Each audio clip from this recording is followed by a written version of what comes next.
In the small town of Willow Creek, nestled among rolling hills and whispering pines, the old Willow Creek Elementary School stood as a relic of a bygone era. Its red brick facade and creaky wooden floors had seen generations of children pass through its halls, their laughter echoing long out to the final bell. But lately, the school had been shrouded in unease. Over the past year, 3 children, Tommy Grayson, Lila Harper, and Jamal Carter, had vanished without a trace. The town was haunted by their absence, with flyers plastered on every lamppost and whispered rumors swirling in the diner. The police had no leads, and the community was losing hope. Officer Maria Delgado, seasoned cop with a sharp mind and a soft spot for strays, had been assigned to the case. She'd grown up in Willow Creek and knew its secret source, so she thought. Her partner wasn't human but a German shepherd named Rex, a K9 unit with a nose sharper than most detectives' instincts. Rex had a reputation for finding what others missed, whether it was a lost hiker in the woods or a stash of contraband in a raid. Maria trusted him implicitly, and together, they were the town's best shot at solving the mystery. It was a crisp October afternoon when Maria and Rex were called to the school for what seemed like a routine inspection. The principal, Mrs. Evelyn Cartoneau, relation to Jamal, had reported strange noises coming from beneath the auditorium stage during the school's annual fall play rehearsals. "It's probably just pipes," she said nervously, wringing her hands. "But the kids are spooked." And with everything that's happened, her voice trailed off, the unspoken weight of the missing children hanging in the air. Maria nodded, her jaw tight. "We'll check it out." The auditorium was dimly lit, the stage cluttered with props of paper, armchair tree, a cardboard castle, and a stack of folding chairs. The air smelled of dust and old wood. Rex's ears perked up as soon as they stepped onto the stage, his nose twitching. He let out a low whine and began pacing near the trapdoor used for theatrical entrances. Maria knelt beside him, her flashlight cutting through the shadows. "What is it, boy?" she murmured, noticing the way his tail stiffened a sign he was onto something. The trapdoor was locked, but the key was easily found in the drama teacher's desk. Maria lifted the heavy wooden panel, revealing a narrow staircase descending into darkness. A musty, damp smell wafted up, and Rex growled softly, his hackles raised. Maria's hand instinctively went to her holster, but she kept her voice calm. "Easy, Rex, let's go."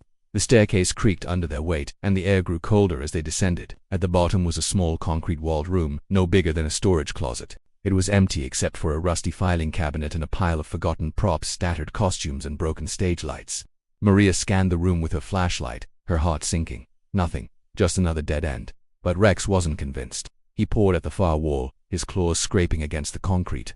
Maria frowned and approached, noticing a faint seam in the wall, barely visible in the dim light. She ran her fingers along it, feeling a slight give.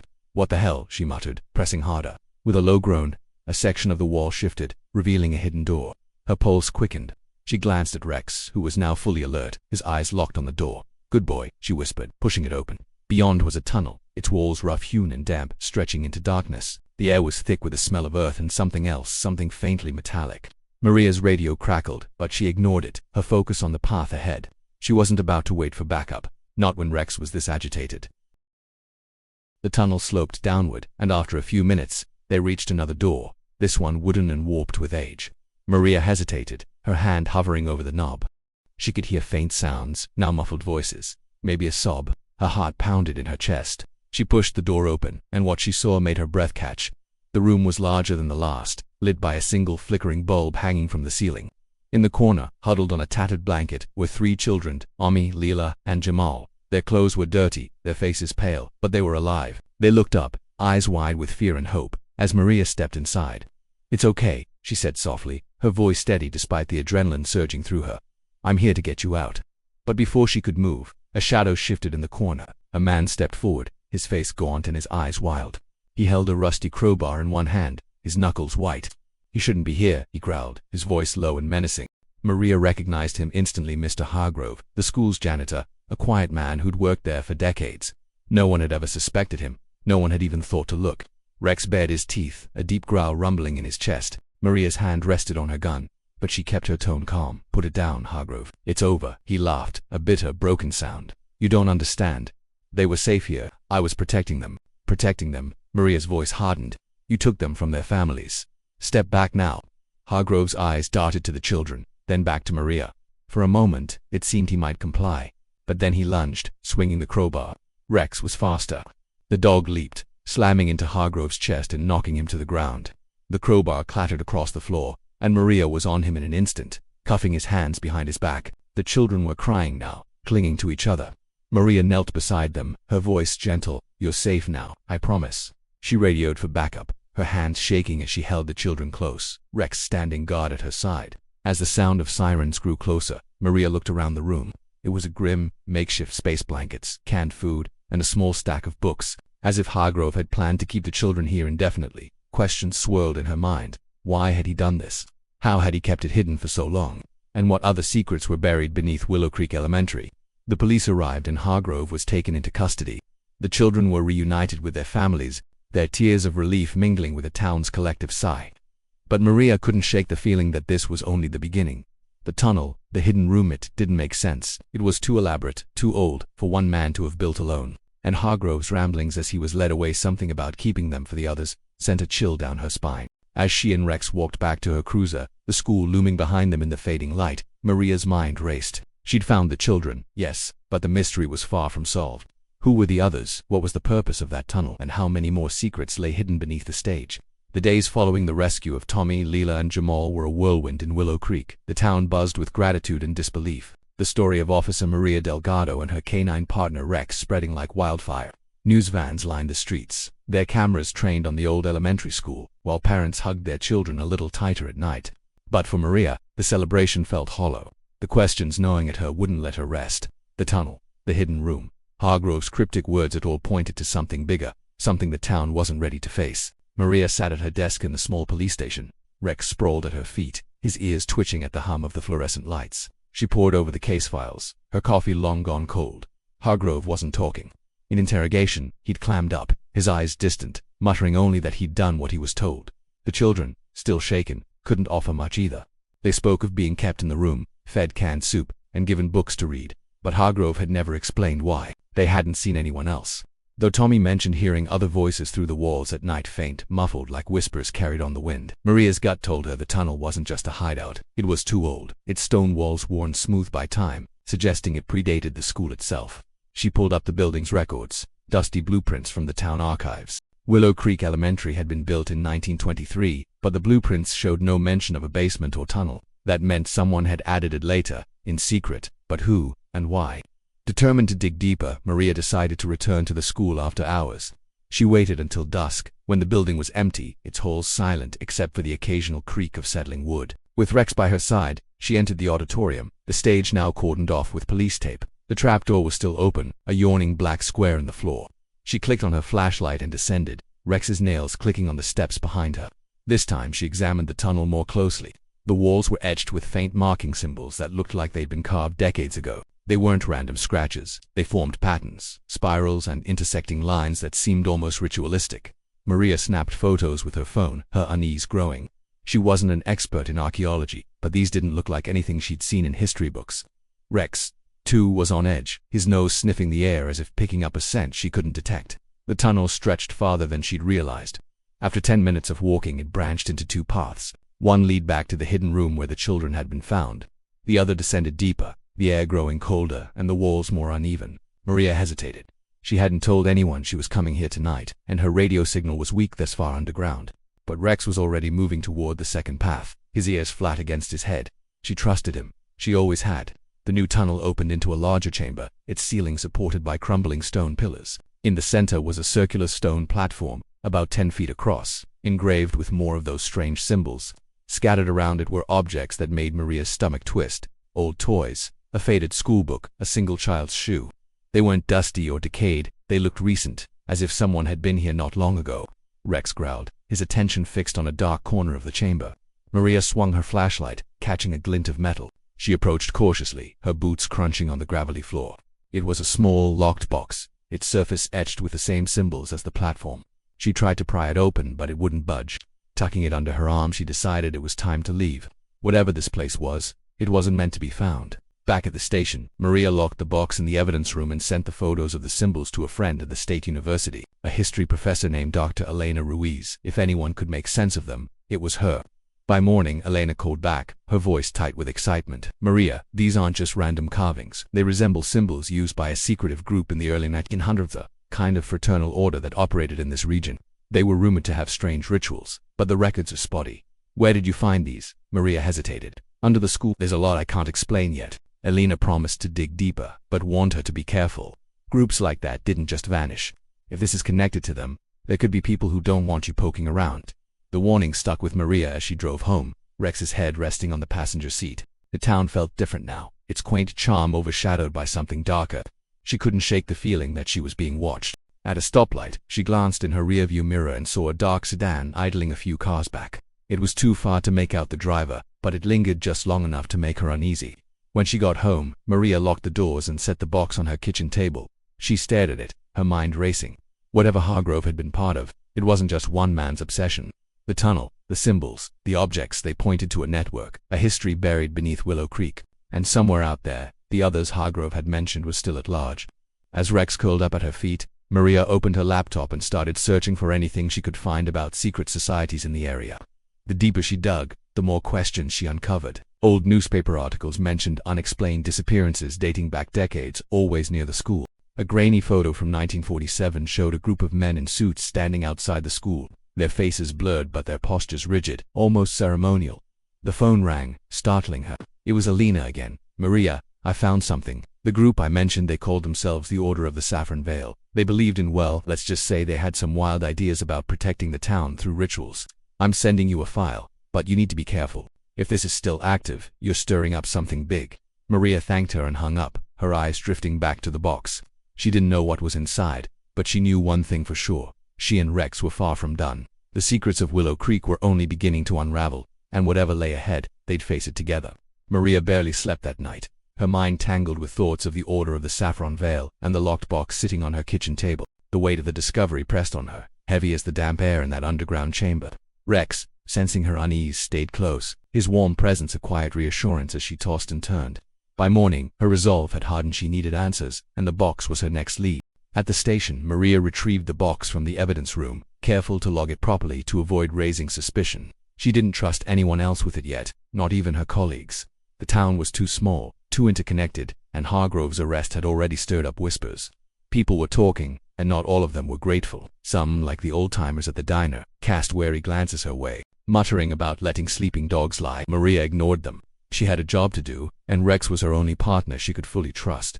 Back at her house, she set the box under a bright desk lamp, examining its intricate carvings. The symbols matched those in the tunnel spirals, crossed lines, and what looked like a stylized eye at the center. She tried picking the lock with a paperclip, then a small screwdriver, but it wouldn't budge. Frustrated, she called Lila again.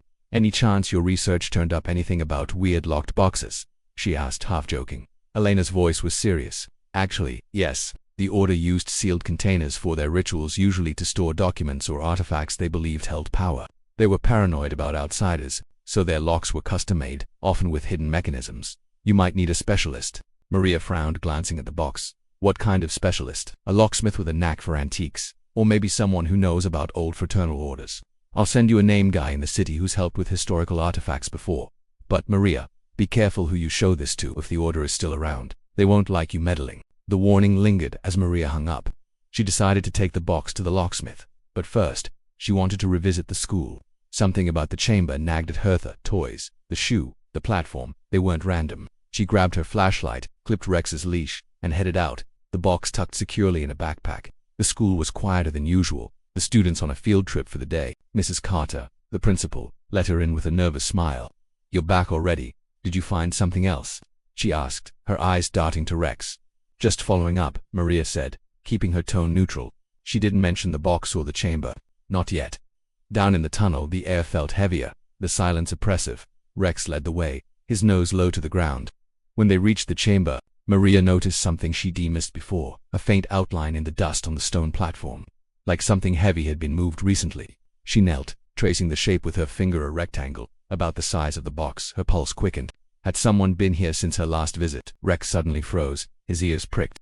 A faint scraping sound echoed from the tunnel they had, and he explored the one that branched off deeper into the earth. Maria's hand went to her radio, but she hesitated. If someone was down here, she didn't want to alert them. She signaled Rex to stay close and moved toward the sound, her flashlight cutting through the darkness. The tunnel sloped downward, the walls narrowing until they were barely wide enough for her to pass. The scraping grew louder, rhythmic, like someone digging. Maria's heart pounded, but she kept her steps light, her training kicking in.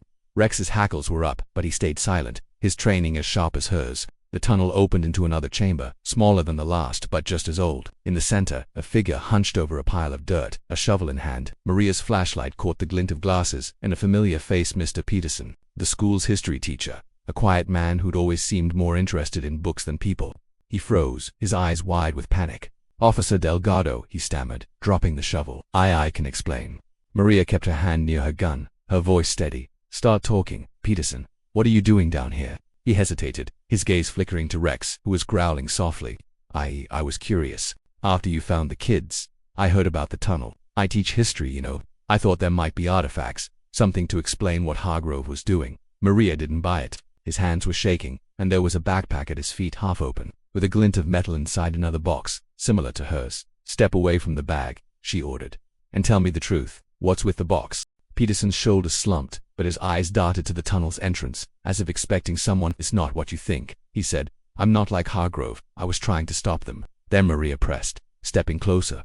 Rex moved with her, his growl deepening. "The order," Peterson whispered, his voice barely audible. "They're still here, in Willow Creek. Hargrove was just a pawn.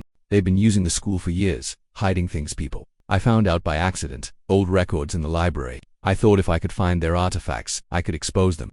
Maria's mind raced. The Order of the Saffron Veil, still active. It sounded like something out of a conspiracy theory. But the box, the symbols, the chamber, they were real. "Who's they?" she demanded. "Name's Peterson." Before he could answer, a low rumble echoed through the chamber, like stone grinding against stone.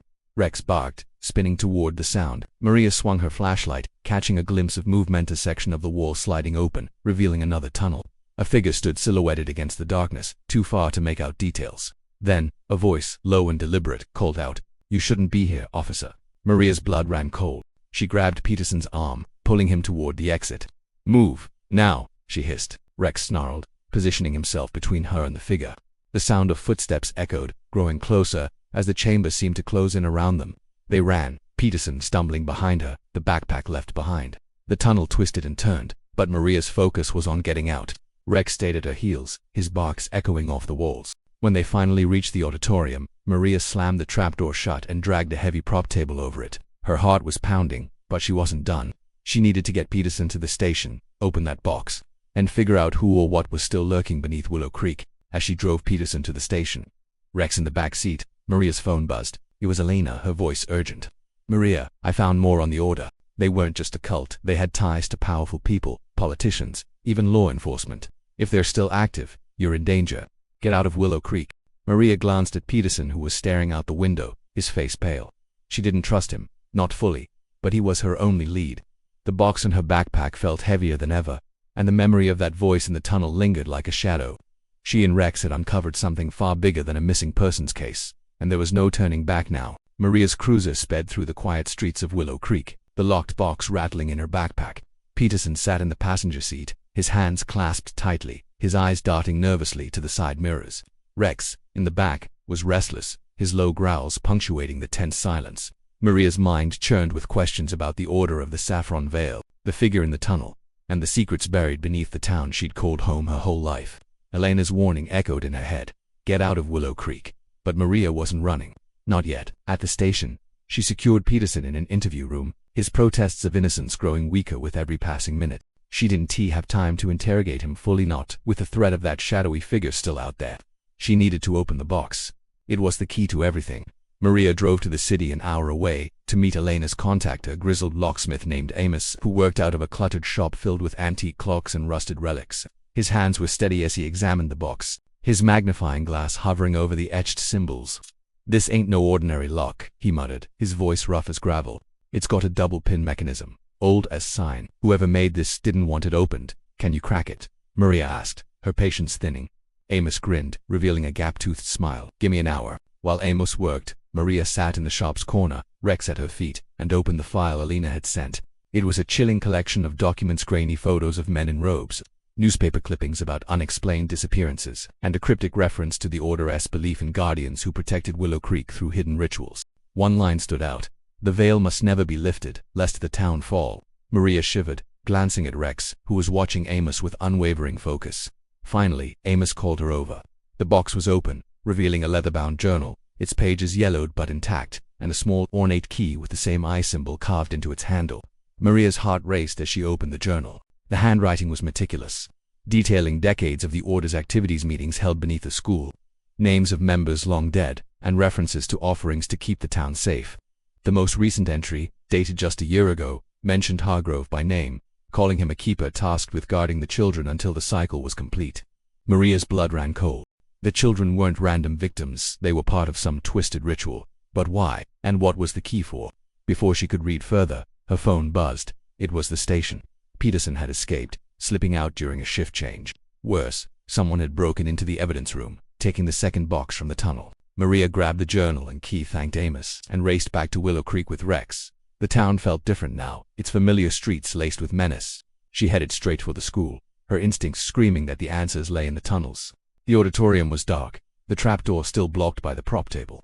She moved it aside, her flashlight illuminating the staircase. Rex was already descending, his nose low, picking up a scent. The chamber with the stone platform was unchanged, but the air felt charged, like a storm was brewing. Maria's flashlight caught a glint on the platform. The outline she'd noticed before was now a slot, perfectly sized for the key in her hand. She hesitated, the journal's warnings flashing in her mind, but she'd come too far to stop. With a deep breath, she inserted the key and turned it. A low rumble filled the chamber as the platform shifted, revealing a spiral staircase descending deeper into the earth. Rex barked, urging her forward. Maria's heart pounded, but she followed, the journal tucked under her arm. The staircase led to a vast cavern, its walls lined with more symbols, glowing faintly under her flashlight. In the center stood a stone altar surrounded by a circle of candles, their wicks unlit but wax freshly dripped. This was no abandoned relic, it was active. Before she could process it, footsteps echoed behind her. She spun her hand on her gun to see Peterson, his face pale but determined, flanked by two others, older men in dark coats, their eyes cold. "You should have left, officer," one said, his voice matching the one from the tunnel. "The veil protects us all." Maria stood her ground, Rex growling at her side. "What is this?" she demanded, gesturing to the altar. "What were you doing with those kids?" The man smirked. "The Order ensures Willow Creek thrives. The children were insurance a balance. You've disrupted it, but we can fix this. Hand over the journal." Maria's grip tightened on the book. Not a chance. The men advanced, but Rex was faster, lunging at the nearest one and knocking him down. Maria drew her gun, firing a warning shot into the ceiling. The sound echoed, and the men froze. "Back off," she shouted. "This ends now." Peterson raised his hands, his voice trembling. "I tried to stop them, Maria. I swear, they're everywhere. Town council, police, even the mayor. The Order's been running this place for a century." Before she could respond, a new sound filled the cavern, a low rhythmic hum, like a heartbeat. The symbols on the walls glowed brighter, and the air grew heavy. Maria's skin prickled as she backed toward the staircase, Rex at her side. The men didn't follow, their eyes fixed on the altar, as if expecting something to emerge. Maria didn't wait to find out what. She ran, Rex keeping pace, the journal and key clutched tightly. Back in the auditorium, she called for backup.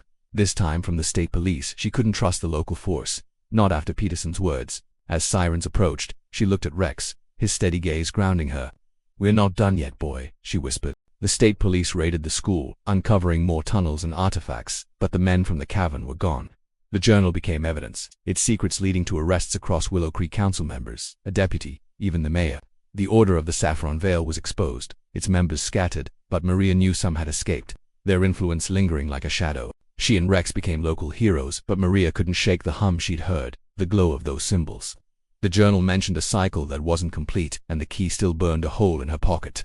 As she stood outside the school, watching it being sealed off, a new lead came in, a report of strange symbols found in a nearby town. Maria exchanged a look with Rex, his tail wagging slightly, ready for the next hunt. The veil might be lifted, but the mystery was far from over. Somewhere out there the Order's remnants were waiting, and Maria and Rex would be ready to face them.